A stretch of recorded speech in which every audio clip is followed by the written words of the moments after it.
We're bang smack in the middle of a double header between the Dutch Grand Prix and the Italian Grand Prix at Monza. So, what are my early team selection thoughts ahead of the Italian Grand Prix? Let's find out.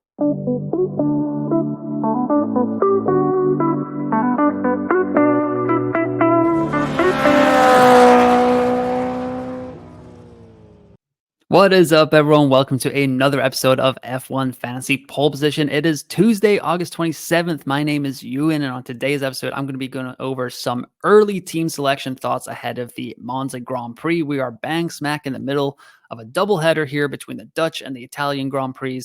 So, 4 episodes coming out this week: Monday, Tuesday, Wednesday, Thursday. No live stream this week. It's just possible tweeting. So follow me on X at F1U and FPL on Saturday morning as the lineup locks kind of come down to it there. But yeah, 4 episodes. Like and subscribe to the channel. Any support, always appreciated. Any comments, always responded to. And then, yeah, that just helps the channel grow, get out to more people, and we can build a bigger F1 fantasy community together. But enough of my blabbering. Let's get into it here. Also, if you're wondering why I'm wearing the same shirt as I wore yesterday, it's because I'm actually recording this on Monday. Work commitments are just a little bit crazy. So ahead of the team selection stuff, I don't know what is going on with Haas. I don't know if their assets have been seized, if they've been released. I'm just going to pretend like it's all going to be hunky dory and that they're going to get their car to Italy before the weekend. So this is the squad that I used. This is the squad that I wildcarded into this last weekend. George, Oscar, Valtteri, Pierre, Alex with Mercedes and McLaren here.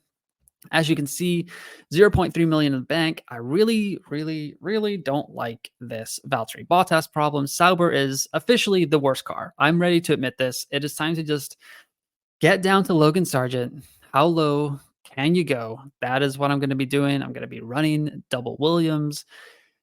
It's an interesting thought because I can now get Lando in my team with 2 moves, and Lando looked in bang up form. So that would be a Lando George kind of deal, which is not bad at all. That's 2 moves. I keep Mercedes and McLaren. If you watched yesterday's race preview or race review episode, which you should go back and watch that, give it a like, give it a comment, all that fun stuff. I'm kind of into Ferrari. They kind of impressed me on Sunday in the Netherlands. We'll see what the data says later this week on Friday and Saturday, but it is Monza. You would expect them to crank it up to 11 and perform for the home fans for the Tifosi in Monza this weekend. So this has no Ferrari, which makes me a little bit nervous about.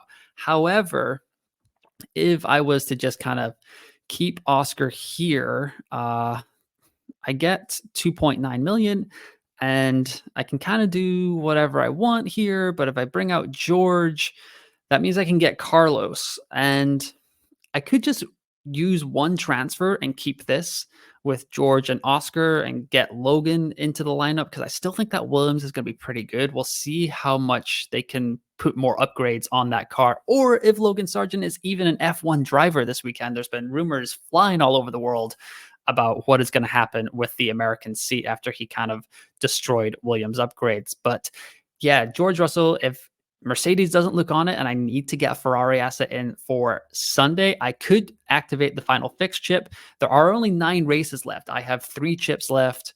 So you do need to pick and choose your moments here. It could be a moment to kind of gain up on the field, but we will see how it goes later in the week. I'm not really going to move Pierre or Alexander Albon. Alpine have been pretty impressive in the Netherlands, so that was encouraging there. I still believe that those Williams upgrades are good. Alex Albon still finished with -2 points. He had a 13-point Sunday. He had 3 points on Saturday, just a 15-point disqualification for qualifying. So not really worried about any of these 4 assets. The Valtteri Bottas problem is a thing here. I could also go Logan down, or from Valtteri down to Logan, and then I could get a piece of Ferrari in my lineup with the constructors, which would get me here at 2 million. Unfortunately, that would not give me enough money to go from George to Carlos Sainz. It would leave me 0.1 short if I wanted to final fix that in on Saturday. So that is where I am right now, kind of stuck between 2 mindsets. I'm not going to take a hit this week. I may roll a transfer. I may try to get Ferrari into my lineup. I may upgrade Oscar to Lando. That is where I am with my T1 team that has 120.3 million in the bank.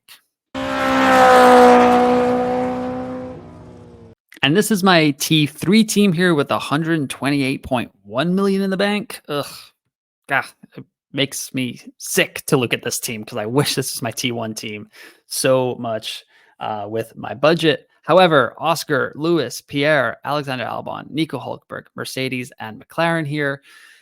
Very nice problem to have, I will admit, with how much is in this budget.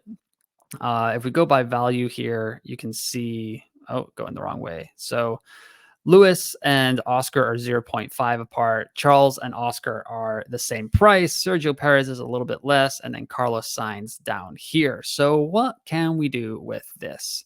Well, I can get Carlos Sainz and I can get Lando Norris.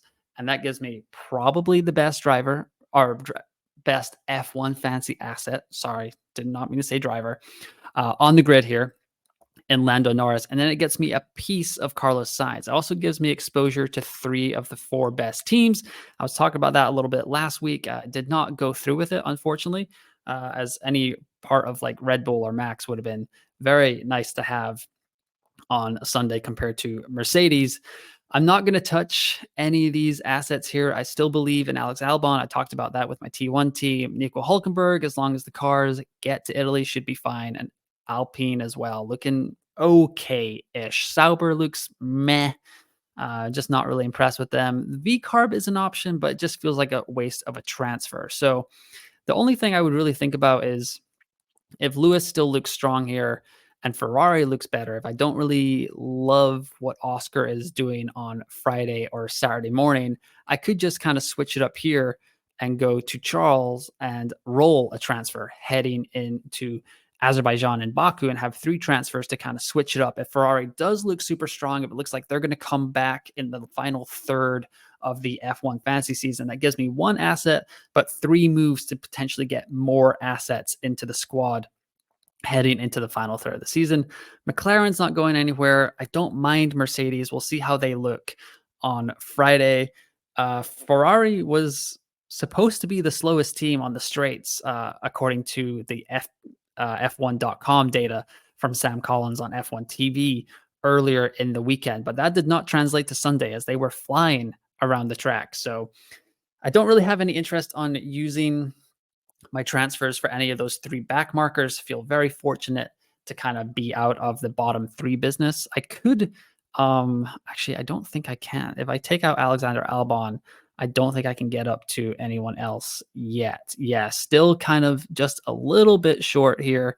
0.1 short of getting to Yuki Tsunoda and getting out of the kind of Williams and Kick Sauber business entirely. But that's not a bad thing. I still believe in Alexander Albon. Gave him a green flag on green flag, yellow flag, red flag last week, which I stand by despite the disqualification. So yeah, this is where I'm at with my T3 squad. But that'll do it for today's episode. Short and sweet with the early team selection. Going to start focusing on green flag, yellow flag, red flag prep, and then race preview and final team selection thoughts as we kind of read more throughout the week. Was the Ferrari upgrades or what uptick in performance for real? Was that track specific? Hopefully we'll have more data to break that down over the course of the week. However, I do think McLaren pretty much a set and forget constructors at this point. So that would be the main takeaway from the Netherlands from pretty much the first half of the season, especially if Lando is going to keep performing like he did on Sunday. But like and subscribe to the YouTube channel. Follow me on X at F1UNFPL. If you're on the audio side, give the podcast a 5-star review. All comments, reviews, all that stuff totally helps the channel grow and get more people watching, and then we can have more people talking about F1 fantasy, which is what we all want really at the end of the day. But once again, thanks for listening, thanks for watching, and I will talk to you next time.